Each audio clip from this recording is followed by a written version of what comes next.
America से पढ़ाई करके ये लड़का इस गांव में पहली बार शादी करने के लिए आया, लेकिन जब उसे पता चला कि उसके प्रेमिका की शादी किसी और से हो रही है तब वो नशे की हालत में धुत हो जाता है और फिर भटकते हुए वो गांव के ऐसे रहस्यमयी बंगले के पास चला जाता है जहां पर लोगों को जाना मना था। तभी आसमान से उसे एक टूटता हुआ तारा दिखाई देता है जो महल का पुराना संकेत था, जिससे अचानक ही गाँव में मौजूद एक आदमी की अलमारी जोर जोर से हिलने लगती है। खोल के देखने पर उसके अंदर एक रहस्यमयी चाबी चमक रही थी, जिससे आदमी को वर्षों पुराना एक वादा याद आ गया और उसे समझ आ जाती है कि महल के अंदर बलि देने का समय आ गया है। आखिरकार अगली सुबह एक लाश की आशंका में सभी लोग भागते हुए महल के पास पहुंचे, लेकिन ये वही लड़का था जो कल रात दारू पीकर यहाँ आ गया था। तब उसी दिन लोगों ने पंचायती बैठाई और लड़के को बिना पूछे महल के पास जाने के लिए सजा देने का फैसला किया, लेकिन परिवार के लोगों को काफी गिरगिराने के बाद उसे इस बार माफ कर दिया जाता है। लेकिन एक दिन अचानक ही गाँव में एक अनहोनी घटना हो गयी, जहाँ उन्हें नदी किनारे बहुत सारे जानवरों का सूखा हुआ कंकाल मिला, जो की आखिरी इशारा था इस महल में एक जिंदा आदमी की बलि देने का।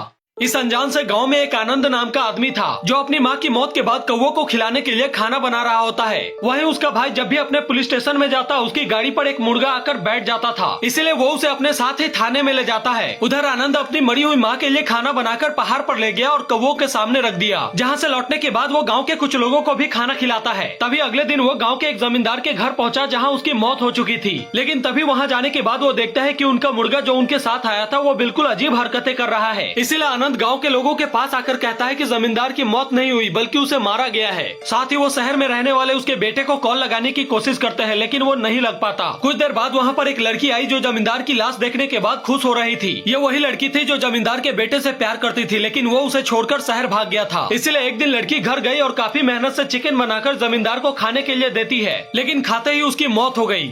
इस गांव के अंदर ये आदमी एक छोटा सा जेरोक्स मशीन का दुकान चलाता था। तभी एक कस्टमर आकर उसे बताता है कि ग्रहों के नक्षत्र बदलने की वजह से धरती पर कुछ शक्तियां आने वाली है, लेकिन इस पर बिना यकीन किए आदमी अपने काम में लगा रहता है। लेकिन शाम के समय अचानक ही बिजली कड़कने की वजह से उसका जेरोक्स मशीन अपने आप ही चालू होकर बहुत सारे पेपर फेंकने लगता है और जैसे ही वो उसे देखने के लिए झुका वैसे ही उसकी तावीज मशीन में टच हो गई, जिससे मशीन के अंदर से तेज रोशनी निकलने लगती है। और जब रोशनी शांत हुई तब उसे एक आदमी पड़ा हुआ दिखाई देता है जो हूबहू वैसा ही लग रहा था जैसा उसने जेरोक्स मशीन में कॉपी करने के लिए डाला था। लेकिन वो आदमी कुछ भी हरकत नहीं कर रहा था, पर जैसे ही लड़का तावीज को छूता है वैसे ही उसके अंदर जान आ जाती है जो हूबहू लड़के के डुप्लीकेट बॉडी की जैसी नकल करने लगती है। लेकिन जैसे ही लड़के ने अपने हाथ से तावीज छोड़ी वैसे ही डुप्लीकेट बॉडी जाकर सो जाती है, पर जब उसने मशीन से वो डॉक्यूमेंट बाहर निकाला वैसे ही वो बॉडी भी वहाँ से गायब हो गई, जिससे लड़का उस आदमी को अपने मशीन के चारों तरफ ढूंढने लगता है। लेकिन रात ज्यादा होने के कारण वो फौरन अपनी दुकान बंद करके वहाँ से घर चला गया।